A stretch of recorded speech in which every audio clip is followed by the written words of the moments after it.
Après une nuit terrible pour Kiev, lorsque la défense antiaérienne ukrainienne n'a pas réussi à abattre un seul missile balistique russe, une nouvelle est apparue, encore plus choquante. Lors d'une réunion à la Maison-Blanche la semaine dernière, Donald Trump a personnellement rejeté la demande de Volodymyr Zelensky concernant la livraison à l'Ukraine de centaines de missiles intercepteurs supplémentaires pour les systèmes Patriot. La raison de ce refus est le même déficit que nous avons analysé dans l'épisode précédent. Trump a évoqué le manque de ces missiles dans les stocks américains et a déclaré qu'ils sont nécessaires aux États-Unis eux-mêmes pour protéger des sites au Moyen-Orient et dans les pays du Golfe Persique, dans le contexte de la guerre avec l'Iran. Et ce refus n'est pas survenu isolément, il a coïncidé avec la nuit où une attaque de missiles russes sur Kiev a coûté cher à l'Ukraine. Physiquement, aucun missile balistique n'a été abattu. Au même moment, Zelensky l'a admis honnêtement, que cette année, les livraisons de missiles pour la défense aérienne de la part de nos partenaires ont globalement été plusieurs fois inférieures à celles de l'année dernière. Et pendant ce temps, la Russie a commencé à détruire massivement les entrepôts contenant les marchandises des grandes plateformes de vente en ligne en Ukraine, et il est évident qu'elle est prête à provoquer une véritable crise humanitaire.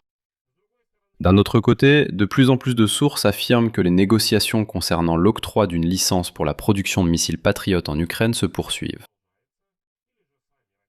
Ou bien, au début, ce sera l'Allemagne elle-même qui produira les missiles pour l'Ukraine. Bref, examinons ensemble cette question complexe.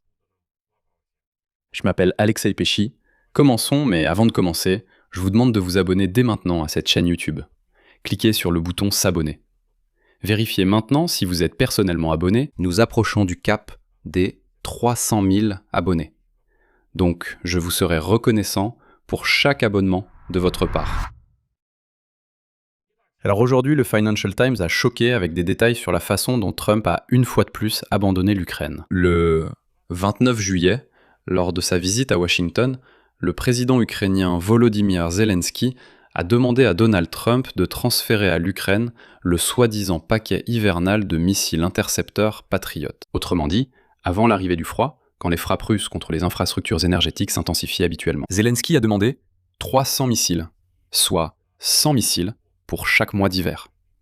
D'ailleurs, aujourd'hui, l'expert militaire ukrainien et spécialiste des communications, Sergei Flash Beskresnov, a déclaré que l'armée russe est capable de produire et d'utiliser pour frapper l'Ukraine environ une centaine de missiles balistiques chaque mois. En général, la demande de l'Ukraine était justifiée. Il nous faut 300 missiles pour l'hiver. Ce n'est pas un hasard si nous demandons ce nombre. Selon le Financial Times, il s'agissait vraiment de 300 missiles intercepteurs supplémentaires.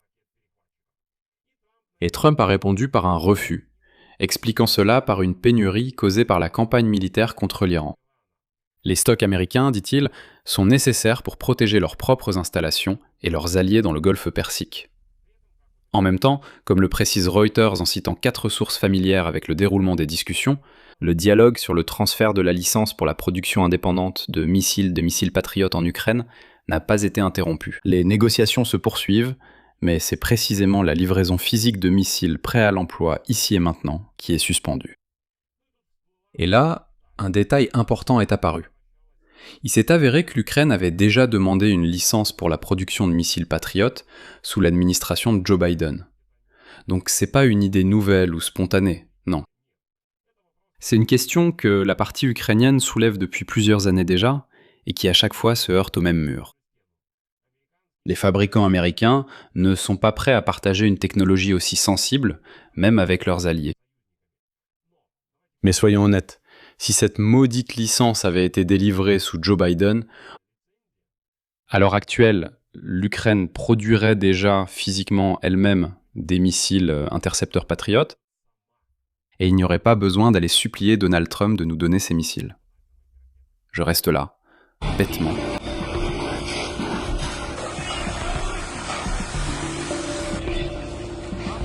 Ah, il fait chaud.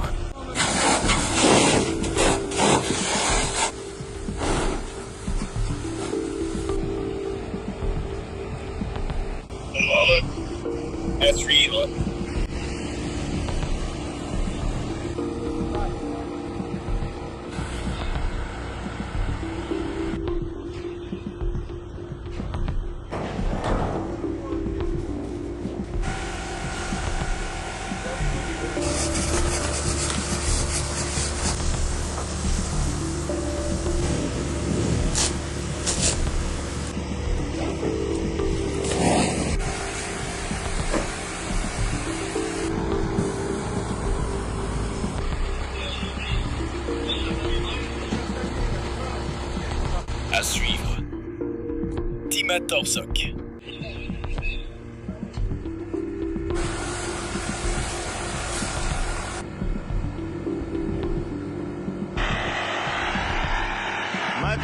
...300, 400.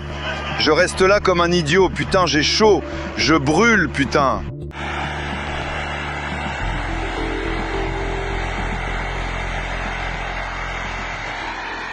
Mais pendant ce temps, dans la nuit du 4 au 5 août, les militaires russes ont mené pour la 3e fois en une semaine une attaque massive contre Kiev et la région de Kiev. À la suite de l'attaque à Kiev, une personne a été tuée et 24 autres ont été blessés. Dans le district d'Obolon, un immeuble résidentiel a été touché, provoquant un incendie. Des entrepôts, un bâtiment de bureaux et des constructions non résidentielles ont également pris feu. Dans le district d'Esniansky de la capitale, un entrepôt a brûlé et des débris de missiles sont tombés près d'une maison. Dans le district de Lossivski, une maison privée a été partiellement détruite et une fuite d'ammoniac s'est produite à la suite d'un impact sur un bâtiment non résidentiel. Des personnes ont été piégées sous les décombres. Dans la région de Kiev, 14 personnes ont été tuées et 27 ont été blessés lors des frappes. La ville de Brovary et plusieurs villages ont été attaqués, où de grands incendies se sont déclarés sur le territoire des complexes logistiques et d'entrepôts. Des sites de production, des commerces et d'autres installations. Des complexes logistiques ont également pris feu dans le district de Boucha, ainsi que des entreprises dans le village de Kalinivka. Auparavant, je vous rappelle que la Russie avait lancé une frappe massive de missiles balistiques sur Kiev et la région de Kiev dans la nuit du 1er août. À ce moment-là, 9 personnes ont été tuées et plus de 30 ont été blessées. 13 immeubles résidentiels à plusieurs étages ont été endommagés, 4 maisons privées, des bâtiments administratifs et non résidentiels, un studio de cinéma, un magasin et des voitures. Un peu plus tôt, le 30 juillet, à la suite d'une frappe de missiles russes à Kiev, une personne a été tuée et 2 autres ont été blessés. Dans la région de Kiev, 5 personnes ont été blessées. Le même jour, Lviv et le village de Radushnoye dans la région de Dnipropetrovsk ont également été attaqués. Dans ce dernier, 5 personnes ont été tuées. Il s'agissait d'une seule famille, y compris des enfants. Ici, comme vous le comprenez, la simple mathématique de la pénurie de missiles de défense aérienne est parlante, aussi étrange que cela puisse paraître. Par exemple, dans la nuit du 1er août, le système de défense aérienne ukrainien a abattu 90% des drones lancés, mais en ce qui concerne les missiles balistiques, c'est un échec total. Et dans la nuit du 1er août et dans la nuit du 5 août, malheureusement, la défense aérienne ukrainienne n'a abattu aucun missile balistique. Pas un seul. Et ici, je vais simplement rappeler l'inconscience même de Donald Trump qui a mis l'Ukraine dans une telle situation. Pour comparer l'ampleur du problème, dans les premiers jours de l'escalade du conflit avec l'Iran, donc au début du mois de mars, les États-Unis et leurs partenaires ont utilisé des centaines d'intercepteurs THAAD et officiellement plus de 800 intercepteurs Patriot. Alors que les États-Unis ne produisent qu'un peu plus de 600 missiles PAC-3 par an. Pendant la même période, les États-Unis ont transféré à l'Ukraine environ 90 intercepteurs PAC-2 israéliens déclassés, c'est-à-dire des missiles obsolètes. Au même moment, le conseiller militaire Sergueï Beskresnov, connu sous le nom de code Flash, a expliqué combien de missiles balistiques la Russie est physiquement capable de lancer contre l'Ukraine chaque mois. Il a ainsi montré l'ampleur du problème, non seulement lors de certaines nuits, mais aussi tout au long de la guerre. Et son évaluation confirme que les bombardements actuels s'inscrivent dans une tendance à un recours croissant aux missiles balistiques. Les Russes ont compris qu'il fallait utiliser des missiles balistiques, car l'Ukraine ne peut malheureusement pas s'en protéger. Selon Flash, la Russie peut lancer environ 100 missiles balistiques par mois contre l'Ukraine. Et ce ne sont pas seulement les quartiers résidentiels qui sont touchés. Cette nuit, de grandes infrastructures civiles ont été frappées. Des entrepôts d'Épicentre, de Nova Pochta et de Rosetka. Les détaillants ont vu leurs entrepôts et leurs capacités de production détruits, et comme on le constate, la Russie a commencé à cibler spécifiquement les entrepôts et la logistique. Et comme le dit Flash, je cite, « En ce moment, les Russes se moquent de ce qu'ils attaquent. Ils frappent aussi bien les entrepôts de nourriture que ceux de matériaux de construction, les magasins de détail, les sites de production. Et malheureusement, de telles attaques vont continuer. C'est pourquoi, mes amis, je pense qu'il est déjà évident que tous les canaux logistiques en Ukraine doivent être réorganisés. Il ne devrait donc pas y avoir de grands entrepôts. Une dispersion maximale.